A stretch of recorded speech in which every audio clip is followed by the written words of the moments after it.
Miami this past weekend. You got a win on Saturday night, and you took a really good offensive effort in period number 3 to get that comeback victory. Yeah, I think the boys, we dug deep and battled hard, and we won all our puck battles and got a lot of shots on net, caused some chaos in front, and was able to get the comeback there and win it in overtime, which is nice. You guys are heading to Western now, and they're known for having a super rowdy crowd. How are you guys going to use that atmosphere to your advantage? Yeah, I think it's one of the more loud college barns, so I think just take it in when you get there for warm-ups, but once puck drops, boys are ready to do the job and go out there and just battle. Score last weekend. What's it like to get the first one out of the way, and how do you keep it going throughout the season, especially playing Western?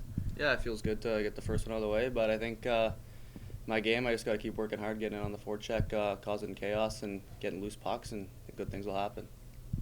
Like Coach said, you're playing 4 games in 7 days. I mean, that's kind of hard to do. How are you preparing yourself for kind of taking on back-to-back games and then a couple days of break and back-to-back games again?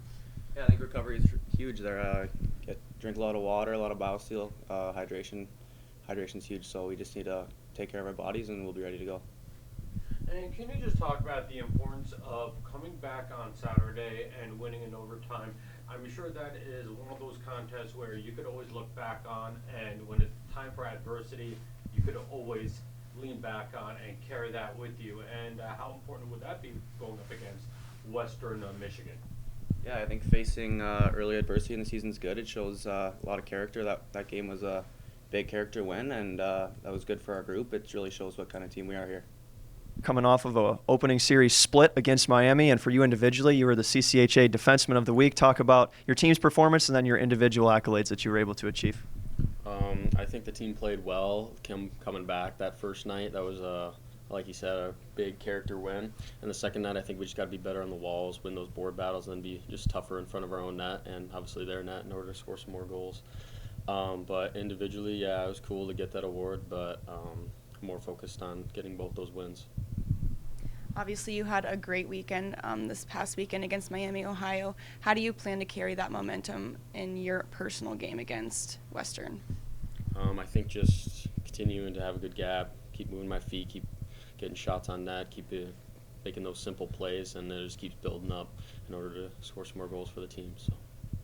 Incredible offensive effort on Saturday, assisting on the overtime goal. What are your plans? What are the defensemen's plans to create those, chances for forwards going forward?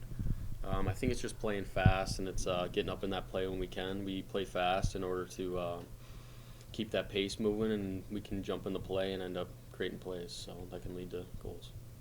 You wait the whole off season, and then the first game you get the assist in overtime. I mean, how good is that being first game back and kind of getting that? And the accolade, of course, CCHA. It was really good. It felt good to in order to get the win, and it just felt good to start the season off on the right foot, So. And obviously, congratulations for winning the Defenseman of the Week. And obviously, you heard everything that Coach was talking about, doing a little bit better on defense. Not you, but collectively as a unit. What did you notice maybe what you guys need to do? You as one of the leaders, working with the other guys, what you feel like you need to do better to make sure those couple of games where you get 4 or 5 goals won't happen?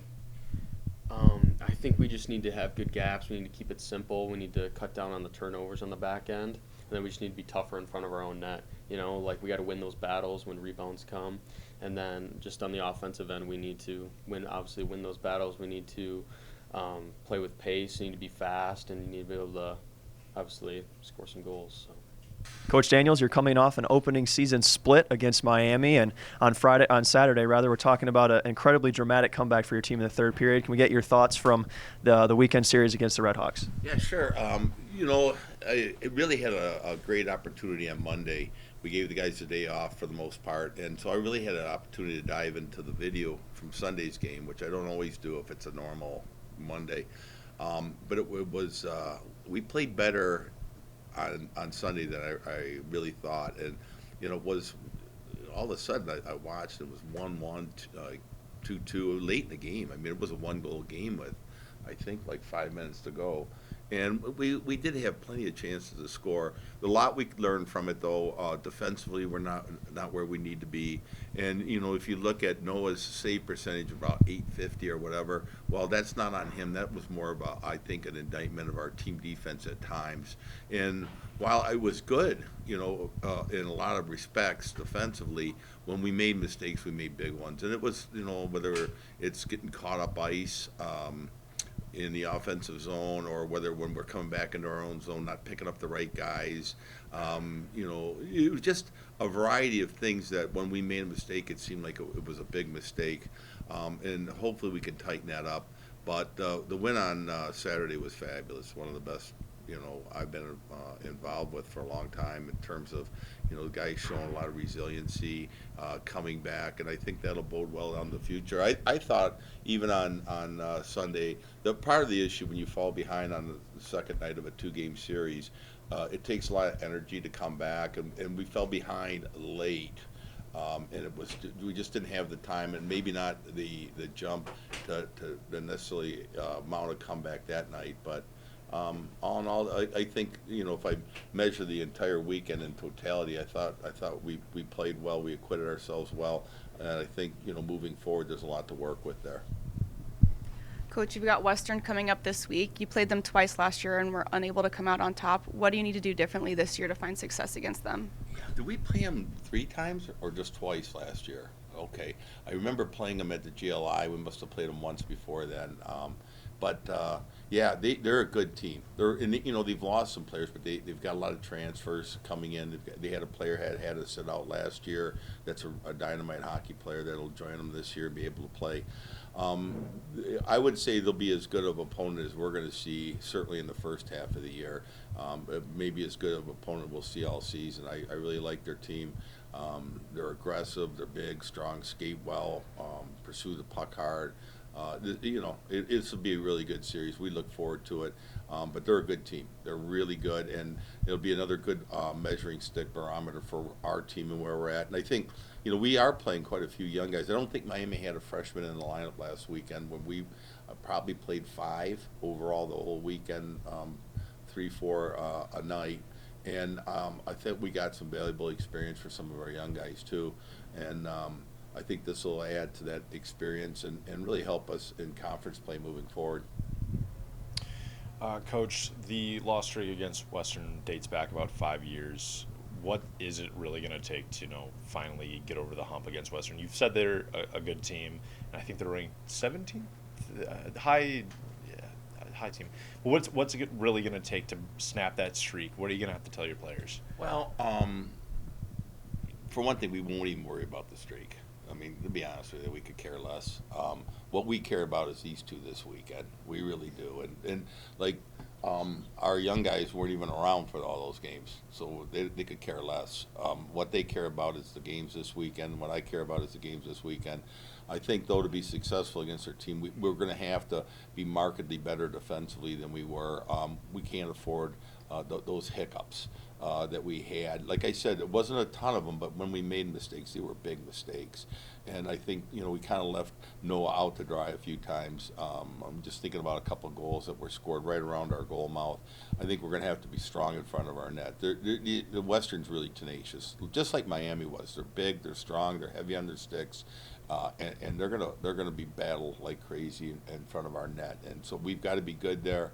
I thought last weekend, and I'll bring this up because I think it bears on this weekend, we did a good job. I think we were only in the box 7 times, 3 times of which, though, we were in the box. We took penalties while we were on the power play. That's got to be eliminated.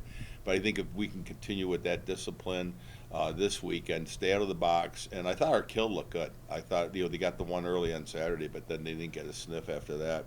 So stay out of the box, really strong on the penalty kill, and we're going to have to be really, really tough in front of our own goal. We're going to have to defend better, give our goalies a better chance to see shots from further away and less, you know, right around our goal cage. And then can you speak to like the quick turnaround? I know you played Saturday, Sunday, and now you're playing on Thursday. I mean, that's kind of an irregular schedule. It really is, and it's 4 games in 7 days, and you know that's a feat to play 4 and 7 at any time during the year. You hear the NHL guys talking about 4-7. That's a tough haul. But it's particularly tough given the fact it's our first 4 games of the year. And we went. It seemed like we had a ton of practice time. Then all of a sudden we played 2 games and we have like no real practice time. Today was about the only day we could really kind of dig into some things. But regardless, we're ready to play. I mean, the guys are excited. We waited all summer, so it doesn't matter. We'll turn around and we'll play Friday this week, and I think we stretched our lineup pretty good last weekend. We got pretty much everybody into a game, and I think this weekend we'll do the same thing. So we'll try to make sure we've got as many fresh bodies playing both nights as possible. And Coach, can you just talk a little bit about Western? Did you get a chance to look at how they did this past weekend, and what makes them so good as a hockey team? Where, as you were saying, that you guys they've been having the better end of you guys. Yeah, they have. And, well, first, it starts, they've got a lot of talent on that team. They had, like last year, that was one of the better teams I saw last season. I thought that when we caught them at the GLI, they really beat Tech bad the first night, and they beat us pretty good the second night. I think you hit different teams at different times during the season, and at that point I thought they were peaking. Like that number one, they were very good. Number two, they were right on top of their game. They really were, and I thought that benefited them. But no, I think they do. They've got a very talented group of players. They've got a lot of transfers, and like I said, this year, so they went from being an old team last year to an older team again this year, and good size and good puck pursuit. So they're a good team. And Coach, can we just talk a little bit? Obviously, you're stressing a little bit on the defense. I'm sure that was the emphasis so far this week. Can you just talk a little about are there things that what you saw, that things that can be corrected, where it can get a lot better, and is it something where are you talking more with the forwards and the defense, or collectively, or are you going to try to switch a little up? Well, that's a good question. It's something that it can be corrected. It just, I don't even know it's corrected so much, just highlighted. Now, whether we could do it quick enough in the couple day turnaround that we have, I don't know. I think we can. We pointed, we showed a lot of video yesterday on different things. But it's certainly correctable throughout the course of the year, in a short amount of time too. It's not going to take forever. So no, I'm pretty confident we'll get that squared around, and it's not major. It's just some details coming back into our own zone, and a little bit how we play defensive zone coverage. And I think we worked on it a little bit yesterday, but we've got to be a little bit more in a foul mood, if you will be. We got to have a scowl on our face in front of our own net, and be a little bit more tenacious, and we got to arrive there in a bad mood, and make sure that we've got guys picked up and we're ready to battle, and be tough around our own goal, and make it so that when they have it in our end, it's more on the perimeter and less chances really right in front of the goal. But it takes a little bit of time. What happens is sometimes in one of our things we've been working on is getting out of our own end quicker, being more aggressive, and so sometimes that aggressiveness it goes into guys over pursuing the puck, not just the guy on the puck, but maybe one of his teammates, instead of staying home in their position, will leave their position to go help out and be overly aggressive. I would liken it to football, where you have a defensive line, and each guy's got a hole to fill defensively. Well, if you leave that, you get caught in misdirection, they're going to run right into that hole, and that's kind of what happened to us a little bit. We were in a hurry to help each other out, and maybe not honed in on our own, the specific job we had, and particularly early when it comes into our zone. If we can get start by, making sure we keep them to the outside, then man up, get identify who you have, and then from that point start being aggressive. Instead of coming back and being super aggressive right off the get-go. Let's get our bearings about us. Let's make sure the front of the net's protected, and then start applying pressure outward from there.